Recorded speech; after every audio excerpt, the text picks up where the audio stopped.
Number 8. Mark Bullock. In November of 2011, an engineer was boiled alive by superheated steam while conducting maintenance work on machinery at an animal rendering plant in Chettleton, Staffordshire, England. On November the 5th, Mark Bullock, aged 50, was on a night shift when one of the factory's lines became blocked. A self-employed maintenance engineer entered a confined space inside an industrial oven in an attempt to clear the blockage. The oven was larger than a double-decker bus and capable of handling 24 tons of waste. Connected to it was a vessel that collected the foul vapor produced by the waste cooking process. While Bullock was making the repairs, one of the lines that took out the vapor turned off, causing steam to feed back into the oven.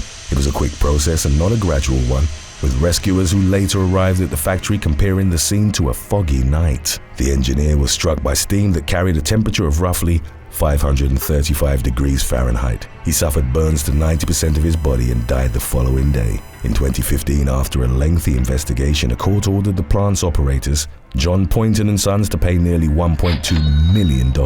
The sum represented the combined total of a fine and damages of around $250,000 that were paid to the victim's family. The company admitted guilt after it was determined that they hadn't conducted risk assessments on the job Bullock was performing and that he'd been improperly supervised on the night of the incident. Number 7. Kelly Neild.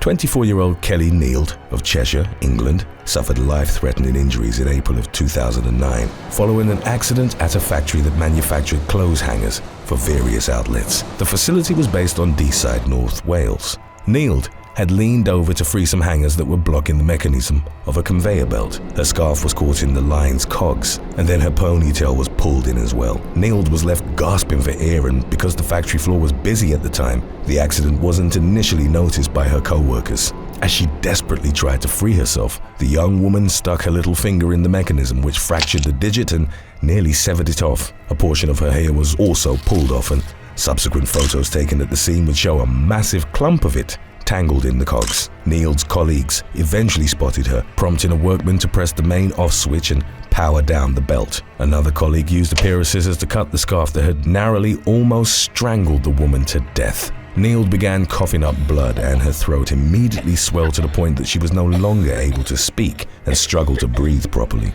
Aside from the loss of most of her hair and the finger injury, Neild was left with a crushed and twisted larynx, scarring of the esophagus and trachea, as well as scarring of the epiglottis. She spent 3 months in the hospital and was fitted with a stomach peg to feed her liquids because she was unable to swallow. The woman also suffered from flashbacks and emotional trauma in connection to the incident, during the course of which she believed she was going to die. The company admitted guilt to several charges, including failure to install an emergency stop on the assembly line and failure to provide Neild with appropriate training regarding the dangers. They were fined over $80,000. Number 6. Atush Kumar Patel.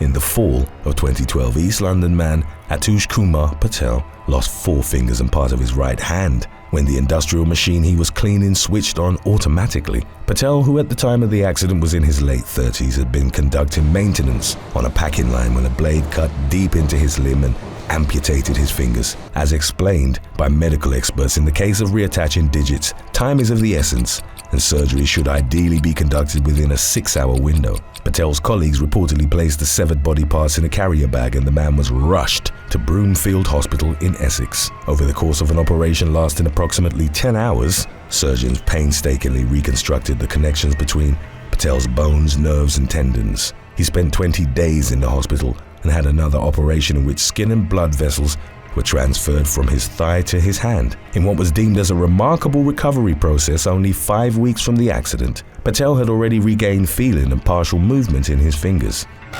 Number 5. Wang Jin.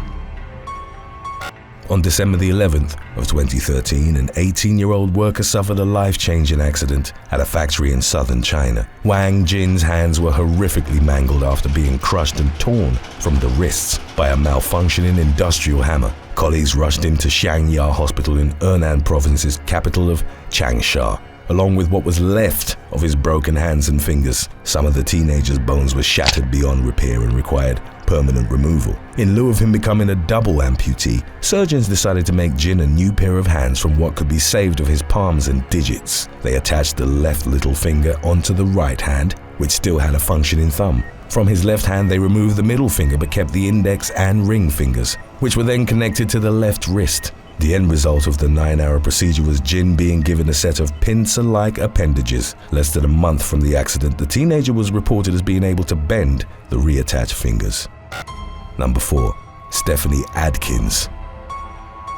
Ohio woman Stephanie Adkins faced a long road to recovery in June of 2016 after she was scalped by an industrial machine at the Columbus factory where she'd worked for about 8 months. 30-year-old Adkins had bent down to pick something up from the floor on June the 8th when her hair was pulled into the drive shaft of a metal sheet cutting machine. Other workers heard Adkins screaming in excruciating pain as her hair was ripped from her head, along with the skin on her neck, forehead, eyes, and ear. Colleagues had to unravel her scalp from the machine before the woman was rushed to a local hospital. On June the 14th, less than a week from the accident, Adkins underwent a skin graft in which surgeons used blood vessels and veins from her leg to repair the damage to her head. The operation was successful, but it was deemed the woman would need to have more reconstructive work in the future. As of the latest updates on her situation, doctors were concerned about the damage to her eyes, which she still wasn't able to open. Adkins had suffered scratched corneas, and it was unclear in what measure her vision could be restored.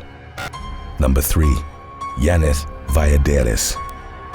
A single mother of 3 suffered fatal crushing injuries following an accident at a processing plant in Fresno County, California, in January of 2020. Yaneth Valladares, aged 33, was removing debris from a stem grading line machine used to break up bunches of raisins. It was the second season that she worked for a labor contractor named Blessed Harvest. Valladares was reported to have worn loose clothing, which she'd gotten caught in a machine. It caused her to be pulled into it and suffered devastating head injuries. Other workers were within several feet of her as the incident unfolded, and one of them turned off the power. Witnesses called 911, but Valladares was no longer breathing by the time first responders arrived at the scene, as she'd succumbed to severe head trauma. The coroner and the California Department of Occupational Safety and Health were called in to investigate. The aim, aside from establishing an official cause of death, was to determine if Valladares had been adequately trained in operating the machinery and if the plant had violations leading up to the accident.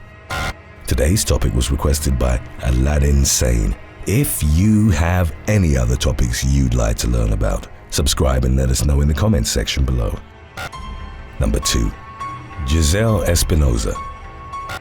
In 2016, a Chilean teenager suffered a gruesome workplace accident at an automobile workshop in Valparaiso. 18-year-old Giselle Espinosa had studied industrial mechanics at a local high school and was reportedly only a few days into her job at Hernandez Motores. As Espinosa's back was turned, her hair got caught in a machine that she'd been operating. The teenager was forcefully pulled back and, in an attempt to avoid further damage, launched herself out of the industrial machine's grip.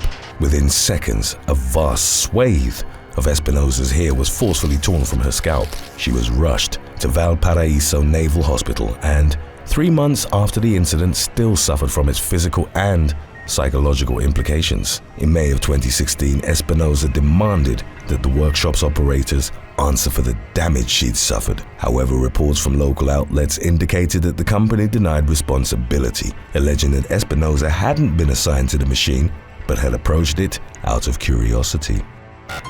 Number 1. Nigel Ackland.